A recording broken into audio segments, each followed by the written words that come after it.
With the way things are online now, it is literally impossible to avoid using videos in some capacity. You absolutely have to have them for your sales and marketing channels.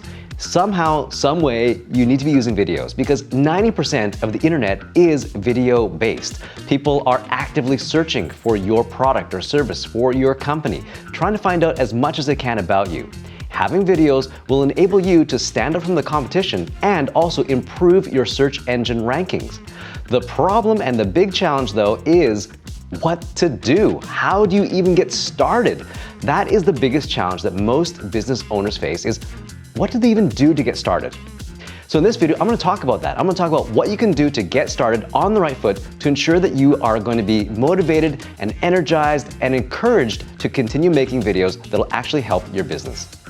Why are videos so important? I touched on a few things about how they're important for search engine rankings and how people need them in their sales and marketing funnels, but what else is it that makes videos so important? Number one, it's that human connection. Being able to speak to your audience creates a rapport, creates a relationship, builds that trust. It establishes you and your business as an authority in your field, especially when you're providing valuable content that your customers and clients want to know. They need to know this stuff. It helps them become more educated. It helps them build trust in you and your brand. So that is probably the biggest reason why videos are so critical. But of course, that leads me into the whole challenge that you face, which is where do you even start? What do you even do? You know, this is a mindset thing more than anything else. What I find is that it's more the fear of being on camera is what stops a lot of business owners from using video. It's not so much that they don't know what they want to talk about. That is a small part of it, definitely. But it's that whole thing of, oh my God, I gotta be on camera. No, that is terrible. I can't do that. Here's the thing that I always tell people. If you are already talking to people, you're already halfway decent at being on camera. It's really just learning a few other skills that you need in order to become more confident and appear confident on camera. So don't let the fear of being on camera stop you because people like me are here to help you get comfortable, learn those skills so that you can be better on camera. Once you realize that you can conquer your fear of being on camera, what do you do now? Well, the first thing you need to do is you need to identify who you are talking to. Who exactly is your ideal target audience? It's a little bit different than your target market because in this case here with videos, you can actually get very, very specific, create multiple videos for a very specific type of client, or you can be more general as well. So you really need to identify who it is that you want to talk to. The second thing you want to do is you want to make sure that you understand what your business goal is going to be. What do you want to accomplish with these videos? Is it that you want to increase conversions? Is it that you want to increase your leads? Is it that you want to just build your brand and your online presence or establish yourself as an authority? The great thing about videos is that you can do all of those things within a single video.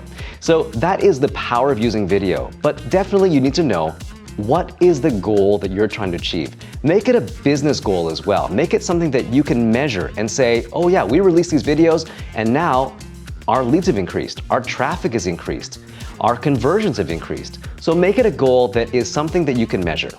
Once you've done that, now you go back to thinking about your audience. What is it that they're thinking of? What are their pain points? What are they having trouble with? What are they having challenges with? What are they having fears over as well? Think about it from their perspective in order to kind of figure out, okay, well, what kind of content are we going to create? How are these videos going to work?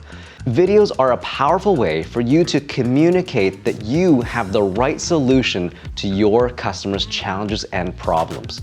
You can solve all of the issues that they have, provide a solution, and because you're using video, you're automatically establishing a level of trust and authority that your competition probably isn't doing.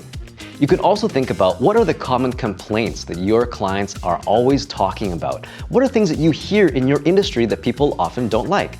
As an example, in the construction and trades industry, people often complain about general contractors that rip them off or they've had a bad experience with a renovation. Right there is something you can talk about in your videos if you're a general contractor. How you are able to alleviate those fears, what you do to make sure that the process and everything you do works well and leaves people with a great experience. My suggestion though for the type of videos that you want to start creating and what you can think about in terms of ideas and how to get started is think about the lowest hanging fruit. What does that mean, going after the lowest hanging fruit? Well, it means you probably have something, a product or service that's already doing kind of well, that's already your bread and butter, so to speak.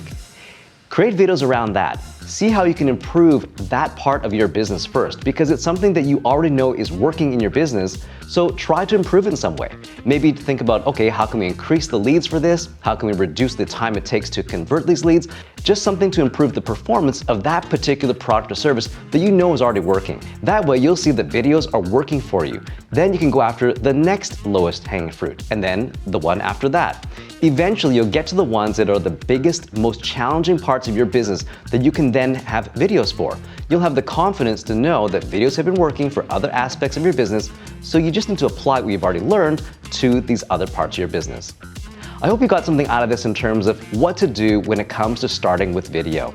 Definitely there's that fear of being on camera, but once you realize it's really about just communicating and it's something you're already doing, and realizing, look, if you're not doing it, somebody else will, you'll probably be quickly motivated to start making videos. But also again, thinking about who it is you're talking to, what it is you want to communicate, what your business goals are, and then going ahead and planning out the videos that way. If you have any questions about making these videos, please let me know and I'd be more than happy to give you some ideas as to what you could do to improve your video marketing.